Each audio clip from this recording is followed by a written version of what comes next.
संसारिणां कन्या प्राणियन्तं व्यासोमुखयां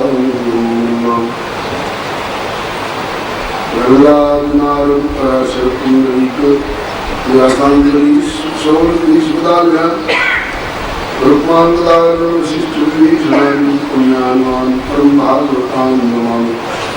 भवानी शंकरो वन्दे श्रद्धाविश्वासयोगो याभ्यां विनाम पश्यन्ति सिद्धास्मां कष्टनिष्ठो वन्दे मुकुन्दं नित्यं शङ्कररूपिणं गुणाश्रितो भक्तोऽचन्द्रस्य वन्दे श्रीसीतारां दुर्गां पुण्यारण्यधारणं वन्दे विशुद्धविद्यारूपमीश्वरकपीश्वरम् अकृतबलधाम सर्वशैलावदेवं तन्नमामि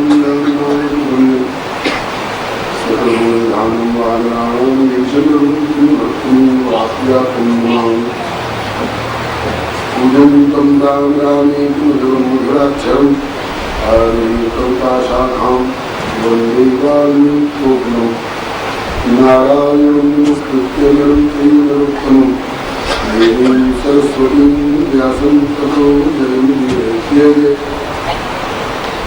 भक्त भक्ति बलवंत उच्च करुणां वपुए इनके परवन्नतीनाशेविघ्नमे श्रीजापतिर्गारणस्यैषार्गशेवि व्यासवाल्मीकिपदपङ्कजनिध्यां स्वामिष्पादवताचार्य चतुस्सम्प्रदायाचार्य श्री शंकर आचार्य को सकल करुणाओं तुलसी कबीर सूरनाभा प्रियादास मीरा श्री नानक चैतन्य को अंगत राम दिए वर्षम निर्मल चलते पैकल सहरिय जय गुरुदेव विश्वामित्र की पुत्री रामता श्री चंद्रवंधारी की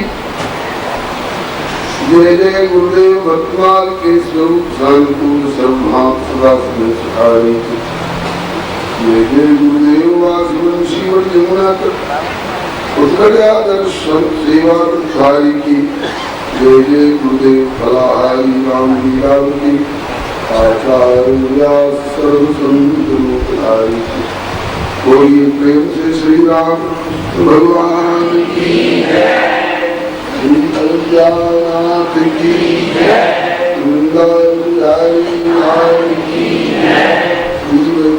नाथ की श्री प्रहलादपति की श्री गौरी शंकर भगवान की राम रसिया श्री हनुमान की समस्त समर्पित भागवत महापुराण की श्री वेदव्यास भगवान की श्री सुखदेव महाराज की श्री परीक्षित जी महाराज की श्री सूती शंकर जी महाराज की श्री मैत्री जी श्री गुरु जी महाराज की श्री राधा गोविंद प्रभु की अपने अपने श्री गुरु गोविंद की श्री सर्वसंत विष्णु भगवान की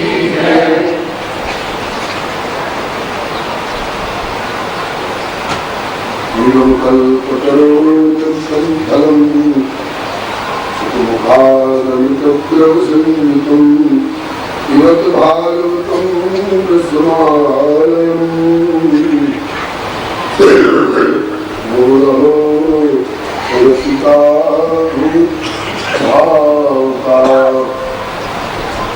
आज श्री प्रभु कृपा से समायोजित होने वाले तुलसी श्रीमद् भागवत महापुराण कथा सत्र का तृतीय दिवस है। श्री प्रभु कृपा से अपराधी की बैठक में कथा प्रारंभ होने जा रही है। आप लोग अपने अपने स्थान पर शांतिपूर्वक विराजमान रहकर स्वाभाविक रूप से कथा का श्रवण करें। श्री प्रभु कृपा से पूर्व प्रसंग में श्री गुरु जी के हस्तिनापुर आगमन एवं श्री धृतराष्ट्र गांधारी त्याग को लेकर के और उनको भगवत प्राप्ति कराने वाले प्रसंग तक आप लोग कथा श्रवण कर चुके हैं। आगे श्री युधिष्ठिर जी ने दो तरह के यज्ञ किए हैं अपने जीवन में, राजसूय और अश्वमेध। राजसूय युद्ध किया था महाभारत युद्ध से पूर्व, और महाभारत विजय के पश्चात अश्वमेध यज्ञ किया था। उस अश्वमेध यज्ञ में भगवान श्री कृष्ण इनके साथ साथ इनके संरक्षक के रूप में साथ देते रहे। अश्वमेध यज्ञ संपन्न होने के पश्चात युधिष्ठिर जी ने अर्जुन को भगवान श्री कृष्ण के साथ ले जाओ, इन्हें सुरक्षा पूर्वक सुविधा पूर्वक द्वारका पहुंचाओ। द्वारका से लौटने में अर्जुन को विलंब हुआ। इधर युधिष्ठिर जी को कुछ अपशकुन दिखाई पड़ने लग गए। बाईं आंख बार बार फड़क रही है, बाईं भुजा बार बार फड़क रही है। आकाश से तारे टूट टूट कर गिरते हुए दिखाई पड़ रहे हैं। दिन में सूर्य प्रभाहीन जैसे लगने लग गए। मंदिर में प्रतिमाओं की आंख से आंसू की धार निकलती हुई दिखाई पड़ने लग रही है। लोग गऊ की धार काटने जाते हैं तो दूध के बदले में खून निकल आता है। गधे, कुत्ते, गीदड़ बेतरह रोते हुए दिखाई पड़ रहे हैं।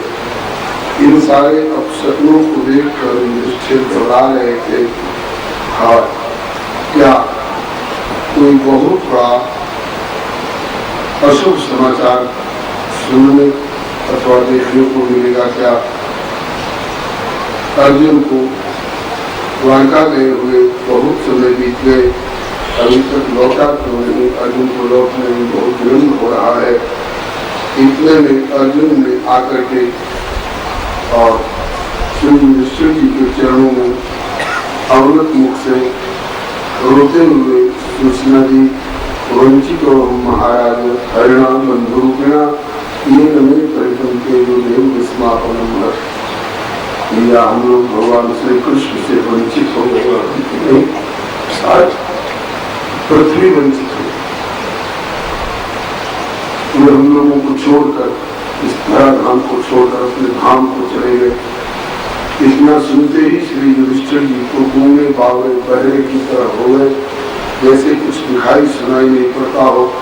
जैसे तैसे अपने पौत्र वंशधर परीक्षित को राजगद्दी देकर के, परीक्षित तब तक राजगद्दी संभालने लायक हो चुके हैं और स्वयं पांडवों ने हिमालय की यात्रा की।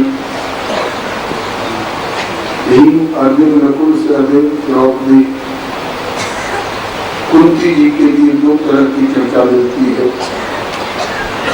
कई वर्णन आता है, महाभारत में वर्णन आता है कि जब विदुर जी धृतराष्ट्र और गांधारी को लेकर के गए भजन कराने के लिए, तो कुंती जी भी उनके साथ रह गई थी और वहीं जाकर उन्होंने भजन करते हुए बहुत प्राप्ति की थी।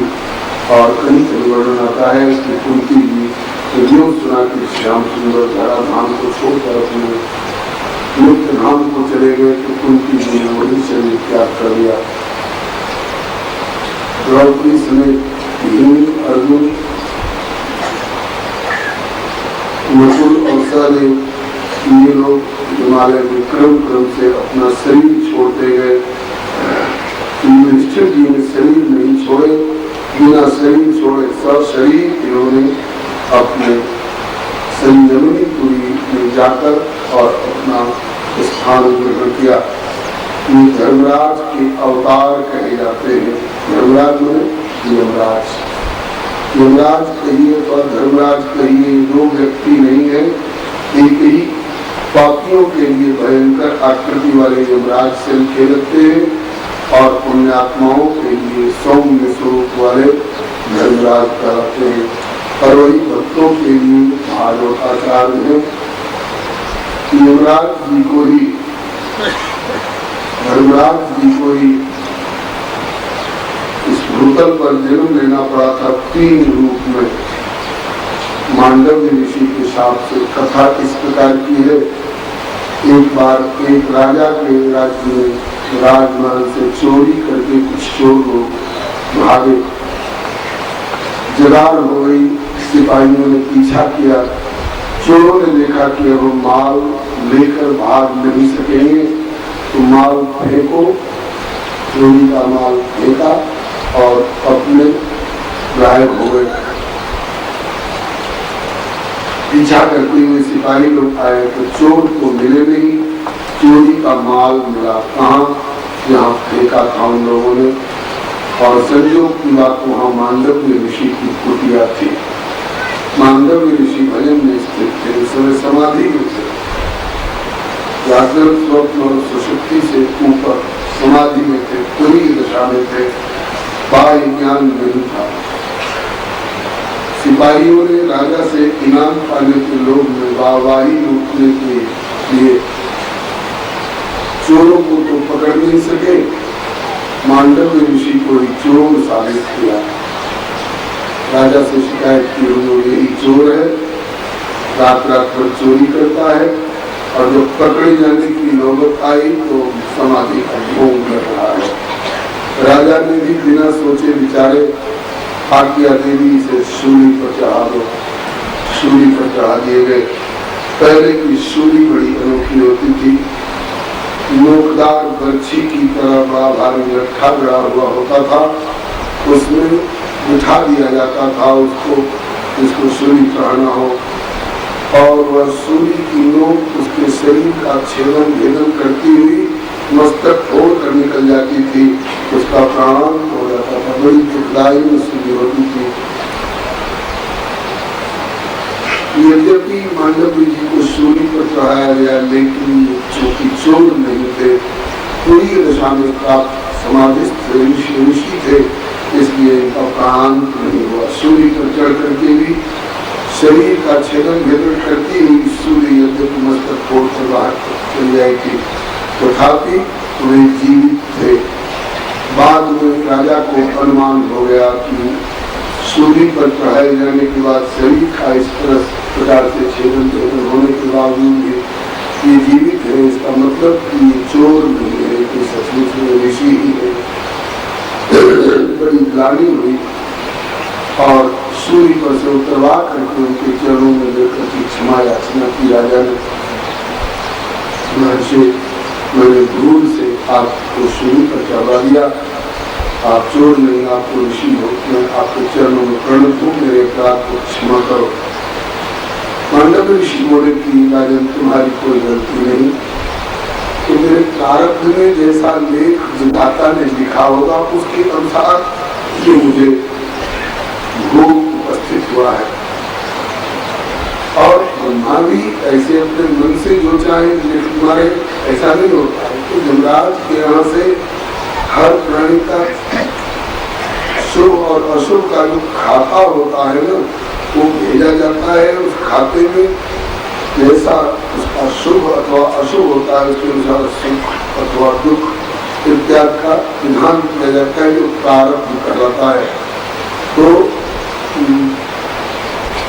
यमराज ने जैसा खाता भेजा होगा, उसके अनुसार ब्रह्मा ने लेख लिखा होगा प्रारब्ध में, और उसके अनुसार तुम्हारी क्या गलती है। मैं यमराज के यहाँ जाकर पूछूंगा कि मेरे पूर्व जन्म की किस गलती के कारण तुमने मेरे शरीर में शूली का दंड का विधान कराया।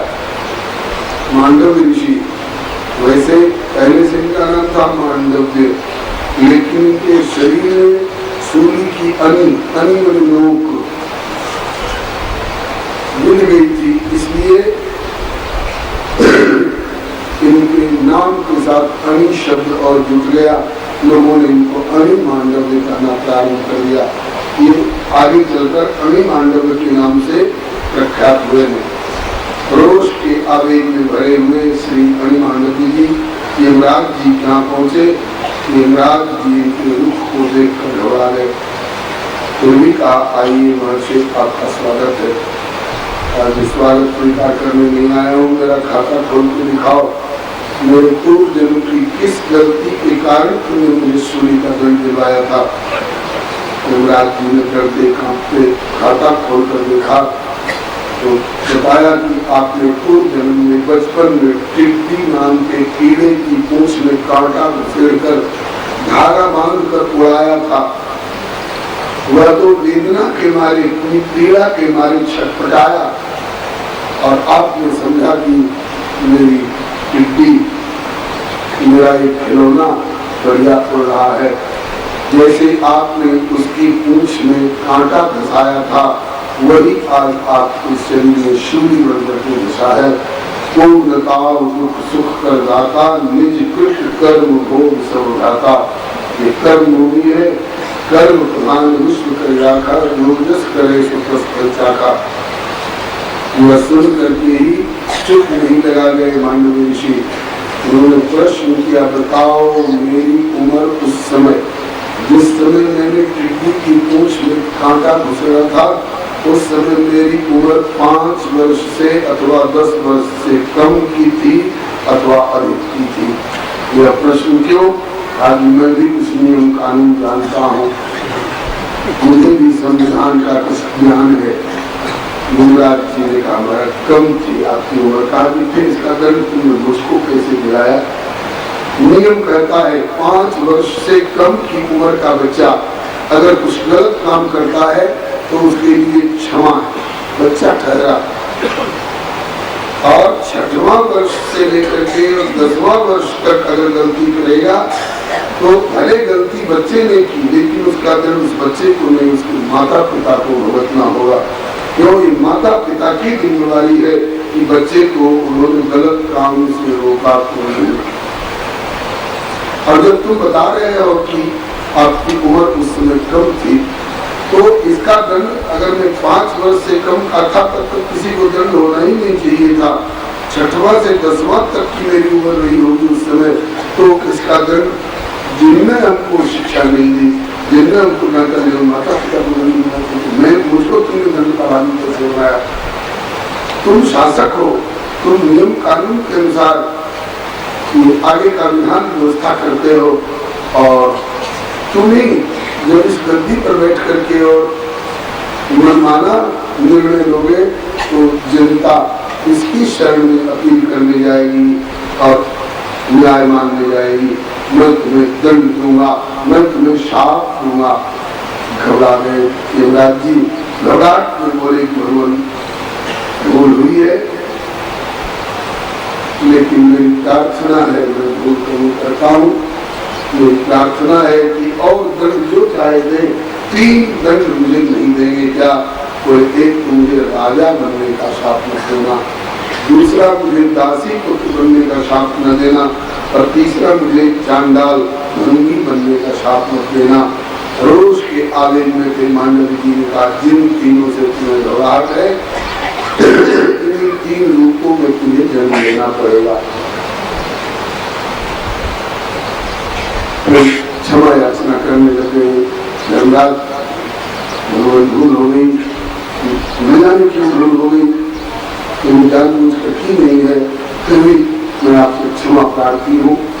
बच्चों से गलती हो जाती है तो माता पिता तमाचा भी लगा देते हैं, और जब बच्चा हल्की में रोने लग जाता है, कबूल करता है, अब से ऐसी गलती नहीं करूँगा, तो माता पिता उसे चुप कराने के लिए तो मिठाई दे करके, अच्छा अब से ऐसी गलती मत करना। इसको कहते हैं नाथ प्रभु कर सहज स्वभाव, शासक कर पुण्य करही बसाओ। शासक दंड भी करते हैं, और फिर जब भूल कबूल कर लेता है तो करही बसाओ में उसे प्रसाद यानी कृपा भी कर देते हैं। तो शासक तो आपने कर दिया, प्रसाद करिए और कृपा करिए। तब मानव ऋषि प्रसन्न हुए और बोले ठीक है, जब भूल कबूल कर लिए, क्षमा प्रार्थना कर रहे हो, आगे से ऐसी भूल नहीं करने का वचन दे रहे हो, तो शाप क्यों दे चुका हूं तो शाप लगेगा, लेकिन सहूलियत कर देता हूँ कि यदि तुम क्षमा नहीं मानते, भूल कबूल नहीं करते, तो 100 वर्ष राजा के शरीर में रहना पड़ता। वो शरीर छूटता तो फिर जन्म लेते, 100 वर्ष के लिए दासी पुत्र बनते, और वो ही शरीर छूटता तो फिर तीसरी बार जन्म लेते तुम्हारा चांडाल भंगी के रूप में जन्म होता। तो इस प्रकार से 100 वर्ष, 100 वर्ष और 100 वर्ष, 300 वर्ष में तुम्हारा शाप विमोचन होता। लेकिन चूंकि तुमने भूल कबूल करनी, क्षमा प्रार्थना कर रहे हो, आगे से इसी भूल नहीं करने का वचन दे रहे हो, इसलिए सहूलियत देकर देता हूँ कि तुम देव स्वरूप हो, एक ही साथ 3 रूप में प्रकट होगे,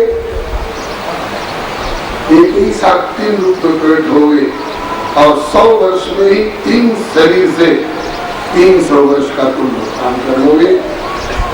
तो वही धर्मराज जी राजा बनकर के जन्मे, उन्हीं का नाम हुआ था श्री युधिष्ठिर जी।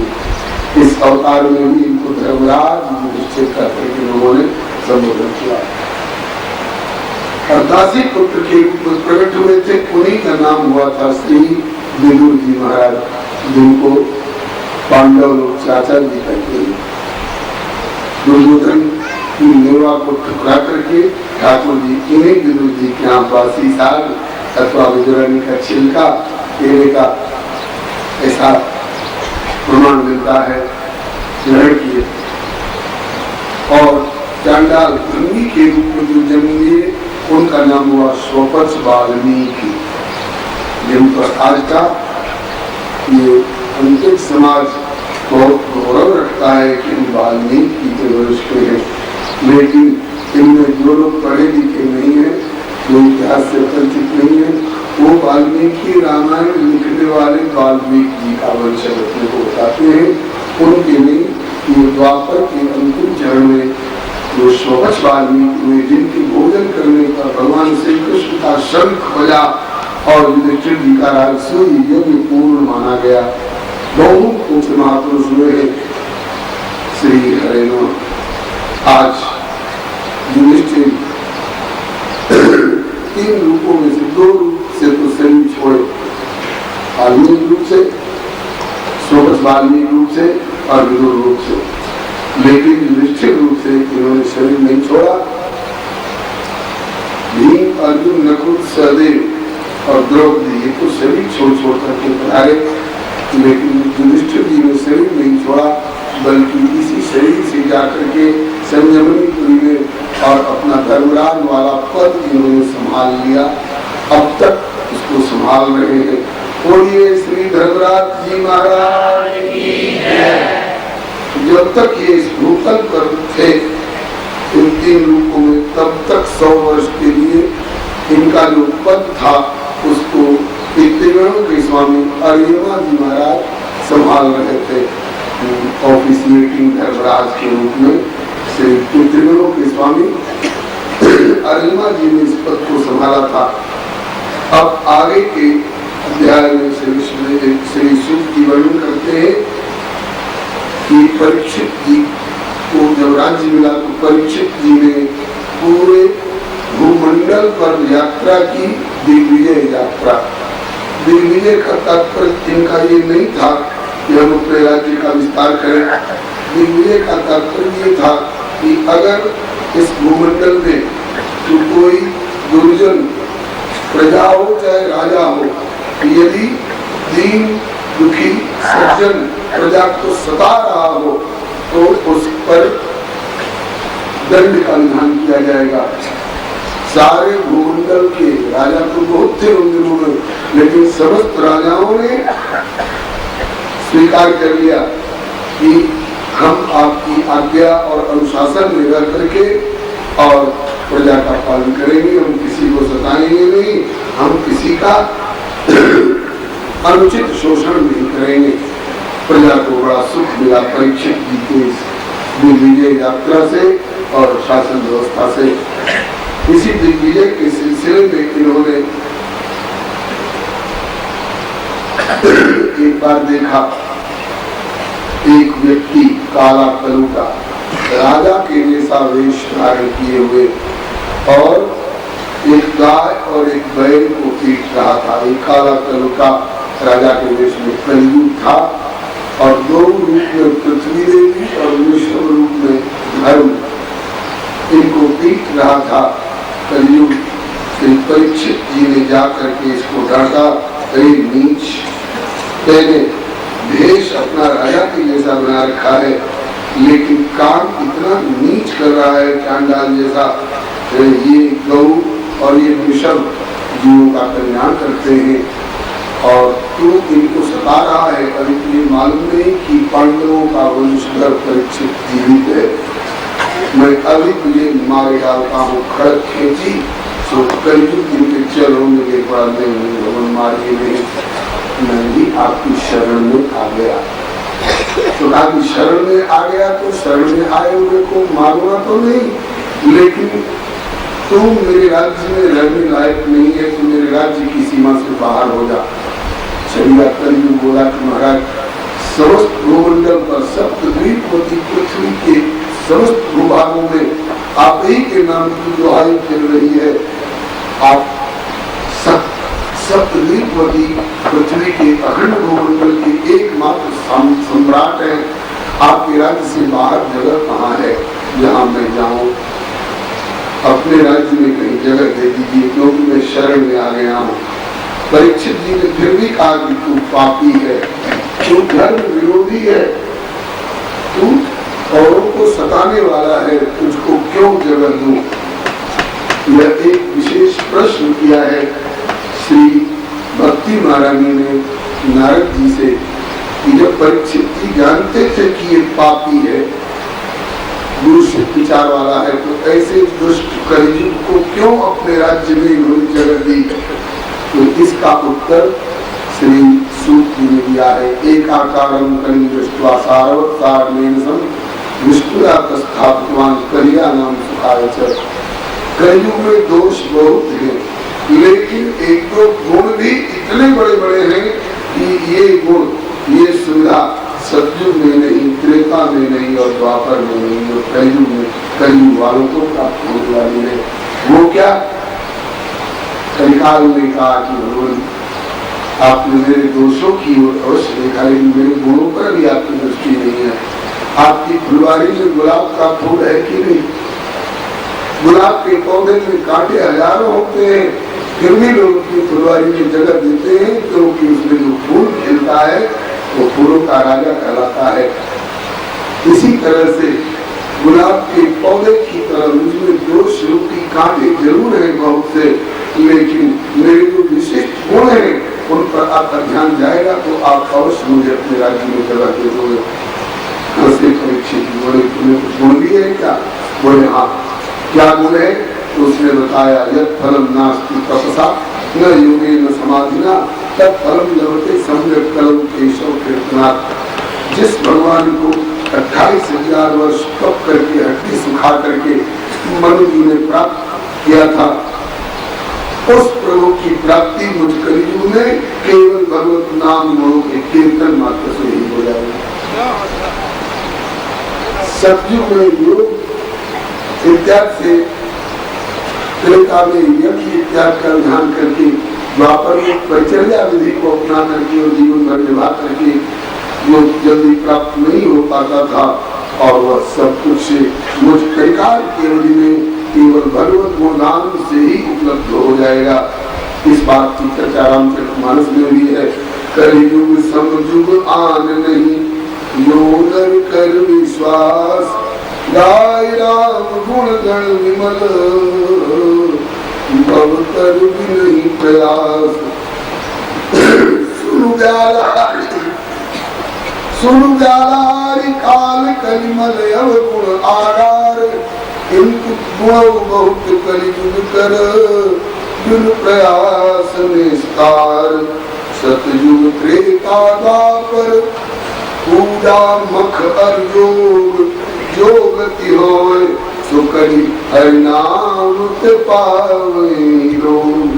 एक गुण तो ये है, और दूसरा गुण कुशलान्यास सिद्ध्यन्ति नेत्राणि कृतानि, अर्थात किसी का भाव गोस्वामी जी ने वर्णन किया। कवि कर एक पुनीत प्रतापा, मानस पुण्य होए नहीं पापा। कलयुग में मानस पुण्य को मिल जाएगा। जैसे कोई लूला लंगड़ा व्यक्ति जो चल फिर नहीं सकता, लेकिन कुछ लोगों को गिरिराज गोवर्धन की परिक्रमा के लिए जाते देखकर मन में आ गई, यदि हमारे भी हाथ पांव सही होते तो हम भी गिरिराज जी की परिक्रमा कर आते। नहीं जा सका तो भी गिरिराज गोवर्धन जी की परिक्रमा कर आते, वही बात मन से भी सोचे तो पूरा गिरिराज परिक्रमा का फल उसके बाद में पुण्य संचय हो जाएगा। कई बाढ़ आ गई है, गांव के गांव बह गए हैं, उन गांव के लोग जैसे तैसे सड़क के किनारे अनाज की तरह दिन बिता रहे हैं, रोटी का ठिकाना नहीं।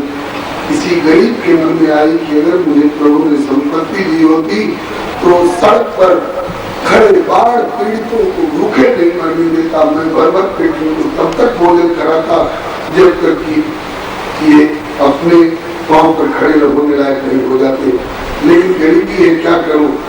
तो भले गरीबी के कारण खिला नहीं सका प्रैक्टिकल में, लेकिन अगर गरीबों को खिलाने के बाद पीड़ितों को खिलाने की भावना भी मन में आ गई तो मानस पुण्य हो, ऐसा पुण्य उसके हाथ में संचय हो जाए। और पाप की दिशा में सोच रहे हैं कि ये बहुत बड़ी संपत्ति कमाई करके आया है, घर जाने के लिए आज मेरे यहाँ ठहरा है, इसका गला घोट करके और सारी संपत्ति हड़प लो। केवल मन से सोचे तो पाप तब तक नहीं लगेगा जब तक सचमुच में प्रैक्टिकल में उसका गला घोट करके छीन न ले। ये कलिकाल की विशेषता है। पापा मानस पुण्य हो नहीं पापा। एक बात का घाटा जरूर होगा बुराई सोचने वाले को कि उतनी देर भगवत स्मरण से वंचित रहा, इतना घाटा तो जरूर हो जाएगा। लेकिन जब तक प्रैक्टिकल में पाप का आचरण नहीं करेगा तब तक मानस पाप उसके भाग्य में दर्ज नहीं होगा। ये सुविधा सुन करके श्री परीक्षित जी ने कहा कि तब तो तुझे अच्छे गुण है, ठीक है मैं तुझे जगह देता हूँ, लेकिन सीमित जगह में रहना होगा। हाँ बताइए। तो द्यूतम पानम सोना यत्रा धर्मस्थ सुविधा, 4 जगह दी। जहाँ जुआ खेलने वाले हो वहाँ तो रह सकता है, जहाँ मदिरा पान करने वाले लोग हो वहाँ तो रह सकता है, जहाँ पराई स्त्रियों के साथ व्यभिचार करने वाले वेश्यागामी लोग हो वहाँ तो रह सकता है, और जहाँ हिंसा हत्या करने वाले कसाईयों का मोहल्ला हो वहाँ तो रह सकता है। आप सोचेंगे क्या भारत में ये जुआ और मदिरापान और परस्त्री गमन और हिंसा हत्या का भी काम हुआ करता था? भारत में तो मेगास्थनीज, संघ और हारियान इत्यादि चीनी यात्री आए थे, उनके समय तक लिखा है कि भारत के घरों में ताला नहीं लगता है। यहाँ के चांडालों को छोड़कर प्याज लहसुन भी लोग नहीं खाते हैं, बड़े सदाचारी हैं। और परीक्षित जी के राज्य में कहाँ से यह सिद्ध गुण आएगा? हाँ, क्योंकि परीक्षित जी का शासन देश विदेश में भी था, तो देश विदेश के अन्य भूभागों में द्यूतम पान सोना ये सब पाप रहे होंगे। कई उन्होंने धन्यवाद दिया, आपने बड़ी कृपा की पूरे जगह की, लेकिन भगवान मेरा परिवार बड़ा है, जगह थोड़ी दी जाती है, थोड़ी और जगह कुछ बता दो, नहीं तो इतनी जगह में मेरा परिवार अटेगा नहीं। तो पुनश्च याचना जागरूक मदात करो, जब दोबारा फिर याचना की थोड़ी जगह और बता दीजिए। तो जागरूक मदात करो, जागरूक संस्कृत में कहते हैं सोना को, जिसके घर में बनते हैं तो सोना बता दिया, स्वर्ण, स्वर्ण में भी तेरा निवास हो सकता है। अब सोने का नाम सुनते ही चलिया कर जो परीक्षित जी के माथे पर जो सोने का मुकुट था उसी पर चढ़ बैठा। आपके माथे पर ही सोना है तो यही से क्यों नहीं शुरुआत करें अपना दखल कब्जा। गोधार की बात थी, आप लोग सुन चुके हैं सवेरे की कथा में। परीक्षित जी के जन्म के ही समय में ऋषियों ने इनकी रेखा और इनके जन्म नक्षत्र इत्यादि में गणित हिसाब लगा करके देखा, पहले ही बता दिया था कौन बड़े अच्छे होंगे। एक दोष इसमें से बन जाएगा, एक संत का अपमान करेगा और दर्शन करेगा।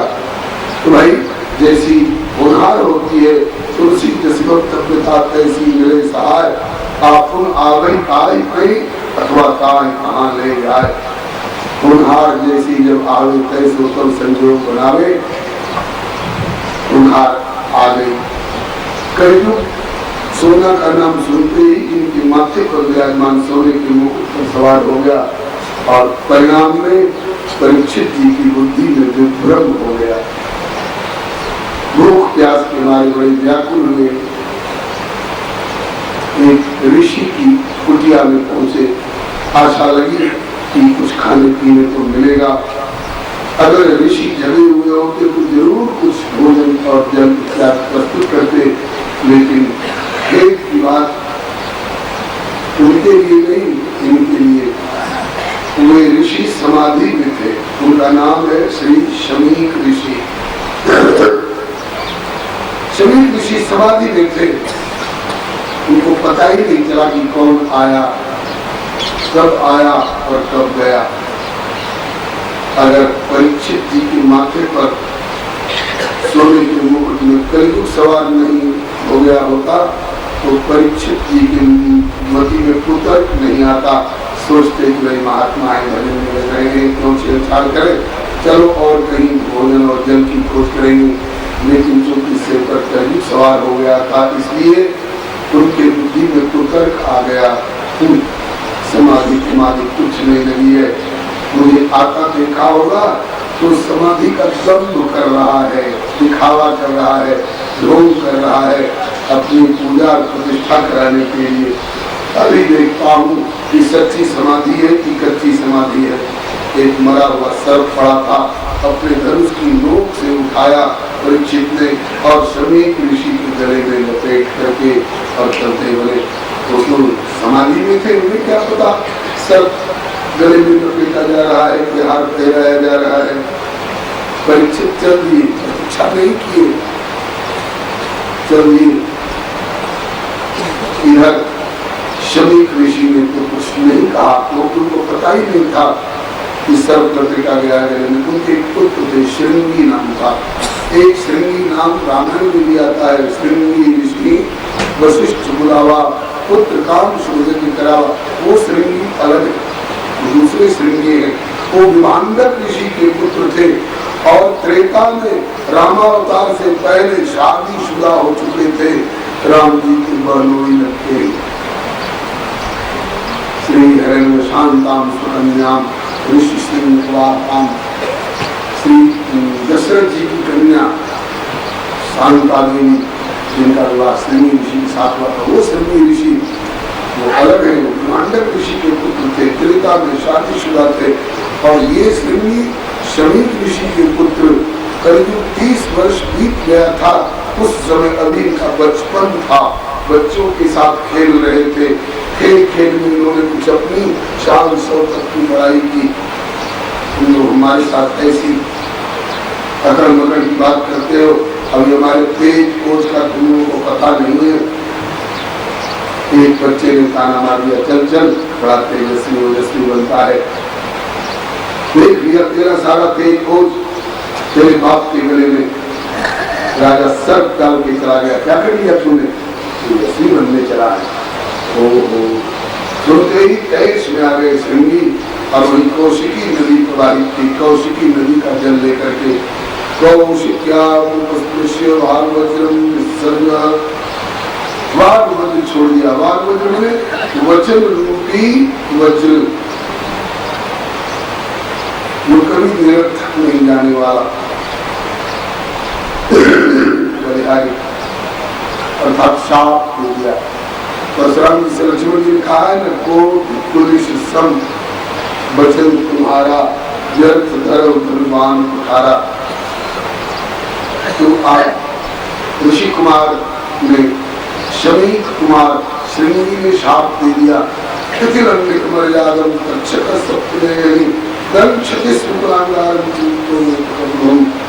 जिस कुलांगार राजा ने मेरे निर्दोष समाधिस्थ पिता के गले में सब डालकर अपमान किया है, आज से सप्तमें अहन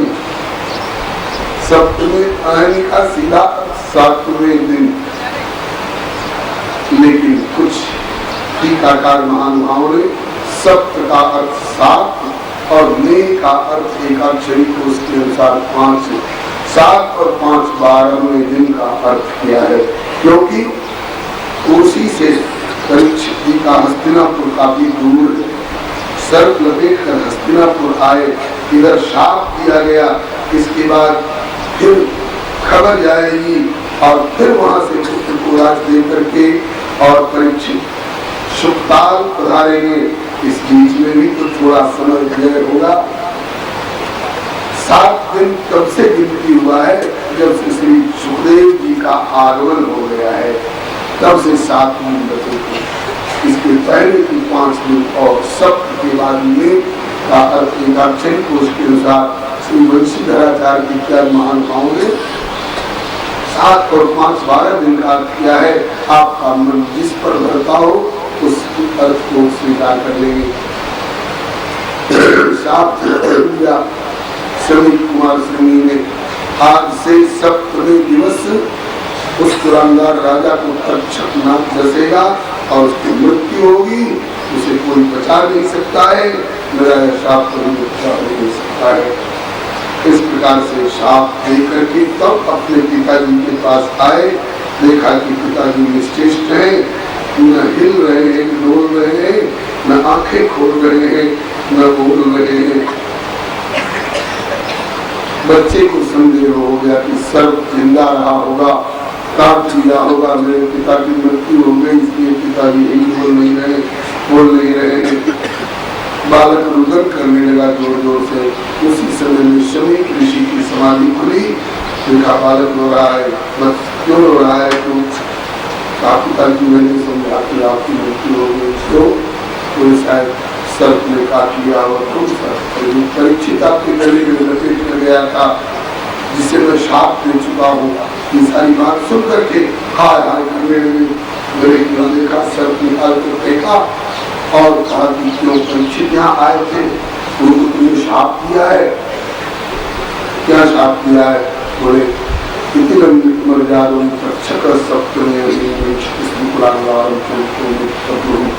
जिस पुरानदार राजा ने मेरे निर्दोष समाधिस्थ नंदी पिता के गले में सर्प डाल कर किया है, उसे आज से 7 सप्तवें दिवस तक्षक नाक दसेगा, उसकी मृत्यु होगी, इसे कोई बचा नहीं सकता है। अब तो हाहाकार की मुनि दारू सिंह शाप हाय हाय करने लगे, नादान बच्चे, तुमने बहुत बड़ी गलती की है। परीक्षित जैसा धर्मात्मा राजा, प्रजापालक, जिसके राज्य में सभी अपने अपने स्तर पर सुखी रहते हैं, हम लोग जंगल में रह करके भी निर्विघ्न भजन करते हैं, सब तरह से सुखी है। ऐसे धर्मात्मा राजा परीक्षित को शाप देकर के तुमने बुरा किया है।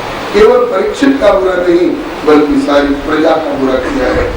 परीक्षित को प्राण दंड दिया है, परीक्षित का शरीर छूटेगा, उसके बाद पता नहीं कैसा राजा होगा, नास्तिक होगा, धर्मनिरपेक्ष होगा, पाखंडी होगा, प्रजा उत्पीड़क होगा, इस प्रजा को कष्ट होगा, इसका सारा दोष तेरे मत्थे पर आएगा। नादान बच्चे, तुम्हारे पास ब्रह्म तेज अवश्य आ गया है, लेकिन तुमने उसका सदुपयोग नहीं दुरुपयोग किया।